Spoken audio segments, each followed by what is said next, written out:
Gold, diamond, antique, குண்டன் நகைகள் மற்றும் gold பாரினை நியாயமான விலையில் நிறைவான தரத்துடன் பெற்றுக்கொள்ள பெம்ப்லியில் கிருஷ்ணிகா ஜுவல்லர்ஸ். தொடர்புகளுக்கு 020 89 00 0194. வணக்கம். இது ஐபிசி தமிழின் இன்றைய பிரதான செய்திகள். முதலில் தலைப்புச் செய்திகள். அம்பாறையில் கேரளா கஞ்சாவினை சூட்சமாக விற்பனை செய்த ஒருவர் கைது. சுமந்திரன் தனது நிகழ்ச்சி நிரல் பாதிக்கப்படுவதாக தமிழ் பொது வேட்பாளர் எதிர்க்கின்றார். சுரேஷ் பகிரங்கம். நாட்டின் பொருளாதார நெருக்கடி தொடர்பில் நிதி ராஜாங்க அமைச்சர் தகவல். கபட அரசியலுக்கு உயிர் பூட்ட முயற்சிக்கும் ரணில் அனுரகுமார குற்றச்சாட்டு. பாடசாலைகளுக்கு அருகாமையில் நடைபெறவுள்ள போராட்டம். மத்திய வங்கி விடுத்துள்ள முக்கிய அறிவிப்பு. நாட்டை மீட்டெடுக்க யாரும் முன்வராத போது ரணில் எடுத்த அதிரடி முடிவு. தொடர்வன விரிவான செய்திகள். அப்பாறையில் நீண்ட காலமாக பாடசாலை மாணவர்களுக்கு கேரளா கஞ்சாவினை சூட்சகமாக விற்பனை செய்து வந்த குடும்பஸ்தரை பெரிய நீலவானை போலீசார் கைது செய்துள்ளனர். அம்பாறை மாவட்டம் பெரிய நீலவானை போலீஸ் பிரிவுக்குட்பட்ட மருதமனை மக்பூலிய பகுதியில் நேற்றிரவு கேரளா கஞ்சாவினை விற்பனை இடம்பெறுவதாக கிடைக்கப்பெற்ற தகவல் ஒன்றினை அடுத்து போலீசார் பெரும் சிரமத்திற்கு மத்தியில் சந்தேக நபரை கைது செய்துள்ளனர். இவ்வாறு கைது செய்யப்பட்டவர் 36 வயதுடைய குடும்பஸ்தர் என்பதுடன் அவர் வசம் இருந்த 11,100 மில்லிகிராம் கேரளா கஞ்சாவினை போலீசார் மீட்டுள்ளனர். மேலும் கைது செய்யப்பட்ட சந்தேக நபர் தொடர்பில் மேலதிக விசாரணைகளை பெரிய நீலவானை போலீஸ் நிலைய பொறுப்பதிகாரி போலீஸ் பரிசோதகர் JSK வீரசிங்கம் தலைமையிலான போலீசார் மேற்கொண்டுள்ளதுடன் நீதிமன்றத்தில் முன்னிலைப்படுத்தவும் நடவடிக்கை எடுத்துள்ளனர். நாடாளுமன்ற உறுப்பினர் MA சுமந்திரன் தனது தனிப்பட்ட அரசியல் நிகழ்ச்சி நிரல்கள் பாதிக்கப்படும் என்பதால் தமிழ் மக்கள் பொது வேட்பாளரை ஏற்க மாட்டார்கள் அல்லது தோற்றுப்போகும் என்ற போர்வையில் கருத்து தெரிவித்து வருவதாக EPRLFவின் தலைவரும் முன்னாள் நாடாளுமன்ற உறுப்பினருமான சுரேஷ் பிரேமச்சந்திர தெரிவித்துள்ளார். ஜாழ் ஊடக மையத்தில் நேற்று இடம்பெற்ற ஊடக சந்திப்பின் போது இவ்வாறு குறிப்பிட்டுள்ளார். மேலும் தெரிவிக்கையில் தமிழ் தேசிய கூட்டமைப்பு கூறியதற்காக தமிழ் மக்களை அளித்த சரத் பொன்சேகாவுக்கு தமிழ் மக்கள் வாக்களிக்க முடியும் என்றால் ஏன் தமிழ் பொது வேட்பாளர்களுக்கு வாக்களிக்க முடியாது? அது மட்டுமல்லாது தமிழ் தேசிய கூட்டமைப்பு கூறியதற்காக கடந்த காலங்களில் ஜனாதிபதி வேட்பாளராக போட்டியிட்ட மைத்ரிபால சிறிசேன மற்றும் சஜித் பிரேமதாசவுக்கு தமிழ் மக்கள் வாக்களித்தார்கள். நாடாளுமன்ற உறுப்பினர் MA சுமந்திரன் தமிழ் மக்கள் பொது வேட்பாளருக்கு வாக்களிக்க மாட்டார்கள், தோற்றுப்போகும் என கூறுவது வாக்களிக்க கூடாது என்ற கருத்தை முன்னிலைப்படுத்துவதற்காக அமைகிறது. ஏனெனில் அவருக்கு வேறு அரசியல் நிகழ்ச்சி நிரல்கள் இருக்கின்ற நிலையில் தமிழ் பொது வேட்பாளரை குழப்புவதும் அவரது தனிப்பட்ட அரசியல் நிகழ்ச்சி நிரல் தோற்றுப்போகும் என்ற பயத்தின் காரணமாக இருக்கலாம்.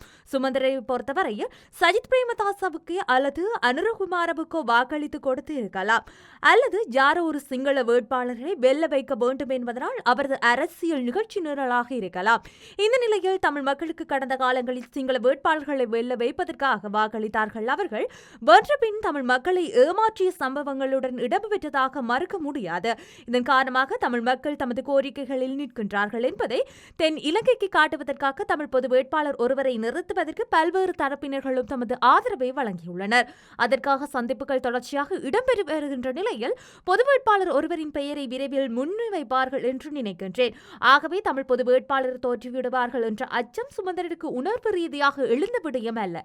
அது தனது தனிப்பட்ட அரசியல் நிகழ்ச்சி நிரல் பாதிக்கப்பட விடும் என்ற பயத்தின் காரணமாக பொது வேட்பாளருக்கு எதிராக தனது கருத்துக்களை முன்வைக்கின்றார் எனவும் சுரேஷ் பிரேமச்சந்திர குறிப்பிட்டுள்ளார். கடந்த காலங்களில் முன்னெடுக்கப்பட்ட தவறான பொருளாதார முகாமைத்துவம் காரணமாகவே எமது நாட்டின் பொருளாதார நெருக்கடி ஏற்பட்டது என நிதி ராஜாங்க அமைச்சர் ரஞ்சித் சியாம்பலப்பட்டிய தெரிவித்துள்ளார். ருவர்ன்வெல்ல பகுதியில் ஊடகங்களுக்கு கருத்து தெரிவிக்கையில் அவர் இந்த விடயத்தினை தெரிவித்துள்ளார். இதுகுறித்து அவர் மேலும் தெரிவிக்கையில் 17வது தடவையாக சர்வதேச நாணய நிதியத்தின் ஒத்துழைப்பை பெற்றுக் கொண்டுள்ளோம். வழங்கப்பட்ட நிபந்தனைகள் தொடர்ச்சியாக நாடாளுமன்றத்தில் கலந்துரையாடப்பட்டு விவாதங்கள் நடத்தப்பட்டது. பின்னர் அவை மேலதிக வாக்குகளாலும் நிறைவேற்றப்பட்டு மக்களின் உரிமைகளுக்கும் நாடாளுமன்ற ஒழுக்கு விதிகளுக்கும் மதிப்பளித்தும் நாம் இவற்றை நடைமுறைப்படுத்தினோம். கடன் மறுசீரமைப்பு விடயத்தை மக்களுக்கு பகிரங்கப்படுத்தி இருந்தோம். ஆனால் கடந்த காலங்களில் நாம் 16வது முறையாக சர்வதேச நாணய நிதியத்தின் ஒத்துழைப்பினை நாடியிருந்தோம். ஆனால் எமக்கு தோல்வியே ஏற்பட்டது. இந்த தோல்விகளில் அனைத்து சந்தர்ப்பங்களிலும் சர்வதேச நாணய நிதியத்துடன் ஒப்பந்தம் தொடர்பாகவே எமது முன்வைக்கப்பட்ட நிபந்தனைகள் தொடர்பாகவும் மக்களுக்கு தெரியப்படவில்லை. இவ்வாறு கடந்த காலங்களில் முன்னெடுக்கப்பட்ட தவறான பொருளாதார முகாமைத்துவம் காரணமாக எமது நாட்டின் பொருளாதார நெருக்கடி ஏற்பட்டது என சுட்டிக்காட்டியுள்ளார்.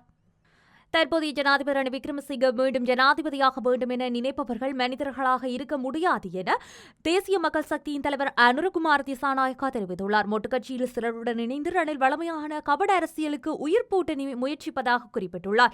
கடையில் நடைபெற்ற நிகழ்வொன்றில் பங்கேற்று உரையாற்றுகையில் அவர் விடயத்தினை சுட்டிக்காட்டியுள்ளார். கடன் பிரச்சினையில் நாடு மீண்டெடுப்பதற்காக ரணில் விக்ரமசிங்க கூறிய போதிலும் உண்மை அதுவில்லை என அவர் சுட்டிக்காட்டியுள்ளார். அரசாங்க வருமானம் மற்றும் அந்நிய செலாவணியை அதிகரித்துக் கொள்வதே இந்த பிரச்சினைக்கு தீர்வாக அமையும் எனவும் அவர் தெரிவித்துள்ளார். ஜனாதிபதி ரணில் விக்ரமசிங்க கடந்த ஆண்டு 2 அரசு வருமானத்தை அதிகரித்ததாகவும் அந்நிய செலாவணியை அதிகரித்ததாகவும் எந்த நடவடிக்கையும் எடுக்கவில்லை என்றும் கூறியுள்ளார். பாடசாலைகளுக்கு அருகாமையில் நாளைய தினம் போராட்டம் ஒன்று முன்னெடுக்கப்பட உள்ளதாக தெரிவிக்கப்பட்டுள்ளது.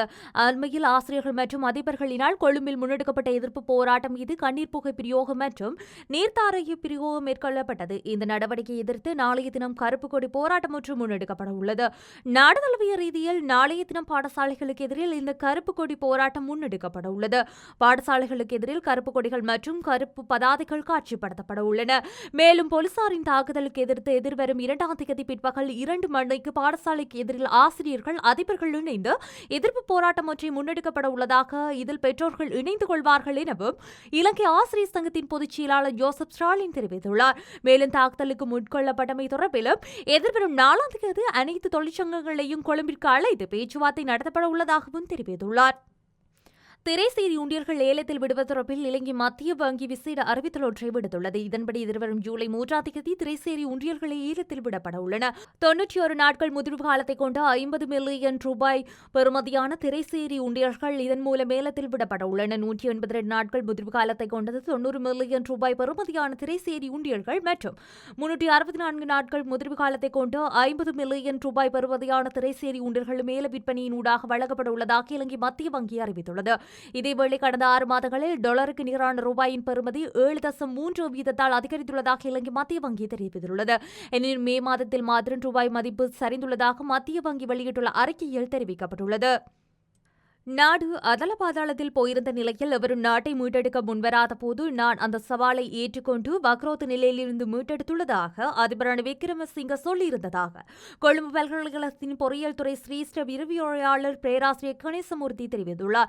லங்காஸ்ரீயின் ஊடறுப்பு நிகழ்ச்சியில் கலந்து கொண்டு கருத்து தெரிவிக்கும் போது அவர் இந்த விடயத்தினை தெரிவித்துள்ளார். லங்காஸ்ரீயின் ஊடறுப்பு நிகழ்ச்சியில் கலந்து கொண்டு கருத்து தெரிவிக்கும் போது அந்த விடயத்தினை தெரிவித்துள்ளார். இதேவேளை எதிர்வரும் அதிபர் தேர்தலுக்கான பிரச்சாரங்களில் ரணில் விக்ரமசிங்க தற்போது ஆரம்பித்துள்ளதாக தோன்றுகின்றதாக அவர் மேலும் சுட்டிக்காட்டியுள்ளார். இலங்கையை பொறுத்தவரையில் கடன் மறுசீரமைப்பு தொடர்பான பேச்சுவார்த்தைகள் நீண்ட காலமாக இடம்பெற்று வந்த நிலையில் உத்தியோகபூர்வ கடன் வழங்குநர்களிடமிருந்து கிடைக்கப்பெற்ற இணக்கப்பாட்டை ரணில் தன்னுடைய சாதனையாக காட்ட முயற்சிக்கின்றார் எனவும் கணேசமூர்த்தி தெரிவித்துள்ளார். அத்துடன் கட்டணங்கள் செலுத்தப்பட்ட பல விளம்பரங்களின் ஊடாக தன்னை மீண்டும் மக்கள் மத்தியில் நிலைநாட்டி 2048ஆம் ஆண்டு இலங்கை அபிவிருத்தியடைந்த நாடாக மாற்ற முயற்சித்து வருவதாகவும் குறிப்பிட்டுள்ளார். இத்துடன் இன்றைய பிரதான செய்திகள் நிறைவடைகின்றன. தொடர்ந்தும் செய்திகளை அறிந்து கொள்ள IBC தமிழ் நியூஸ் என்ற எமது யூடியூப் பக்கத்தினூடாக இணைந்திருங்கள். நன்றி.